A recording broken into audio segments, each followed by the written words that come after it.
जय गुरुदेव, जय हो बाबा नीप करोली महाराज की जय। जय श्री राम। सभी भक्तों को प्यार भरा श्री राम। आशा करते हैं आप सभी अपने परिवारजनों के साथ में स्वस्थ होंगे। इसी कामना के साथ बढ़ते हैं आज और एक महाराज जी के चमत्कारिक और बहुत ही रोचक प्रसंग की ओर। वैसे तो महाराज जी अपने भक्तों के ऊपर, अपने सेवकों के ऊपर प्राय अपना स्नेह बरसाते रहते थे, परंतु जब महाराज जी को कभी क्रोध आता था तो वह क्रोध बहुत ही भयावह हुआ करता था।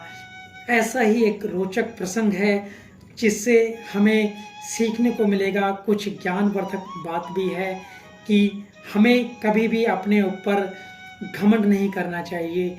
घमंड चूँकि बहुत ही खतरनाक चीज़ है, बहुत ही हमारे को पीछे ले जाता है। ऐसे एक महाराज जी के भक्त थे, सेवक थे, उनको भी एक बार बहुत ज़्यादा घमंड हो गया था और इस घमंड के कारण वह दूसरे भक्तों को हमेशा अपमानित किया करते थे। कभी किसी तरह से, कभी किसी तरह से, अलग अलग तरीके से वह भक्तों को, अपने सहयोगियों को अपमानित किया करते थे। एक बार यह जो बात है महाराज जी को पता लग जाती है कि फला सेवक अन्य भक्तों को अपमानित करता है। जब महाराज जी को यह पता लगता है तो वह बहुत ही क्रोधित हो जाते हैं और बैठे ही बैठे एक बंदर की गुर्राहट की तरह आवाज़ करने लगते हैं। उन्होंने उस सेवक को अपने कमरे में बुलाया और वहाँ उपस्थित भक्तों ने देखा कि इस जो सेवक था, वह जो बहुत तगड़ा था, इस आदमी को दरवाजे पर धक्का मारकर महाराज जी ने लगभग 5 फीट दूर पत्थर पर गिरा दिया। वह आदमी उठा, जो सेवक था वह उठा, जब गिरा और लज्जित होकर मंदिर के बाहर चला गया। वह प्राय महाराज जी के साथ पूजा किया करता था, या फिर जब भी पूजा होती थी वह आरती के समय पर पहुंच जाया करता था। वह उस रोज आरती करने भी नहीं आया।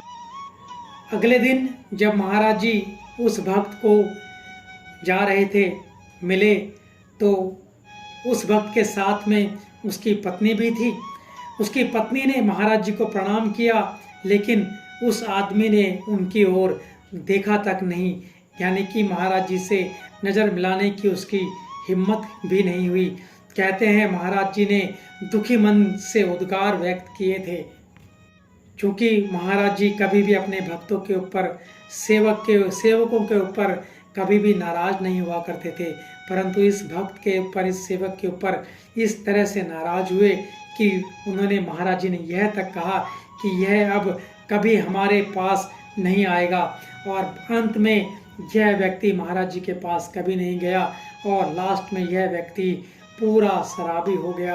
यानी कि महाराज जी का जो श्राप था वह इस व्यक्ति को इस तरह लगा कि वह व्यक्ति बिल्कुल अपने जीवन में बेकार हो गया। तो कहने का तात्पर्य, इस प्रसंग को आपके समक्ष रखने का तात्पर्य यह है कि हमें भी, क्योंकि हम मनुष्य हैं, हमें भी कभी अपने ऊपर घमंड नहीं करना चाहिए।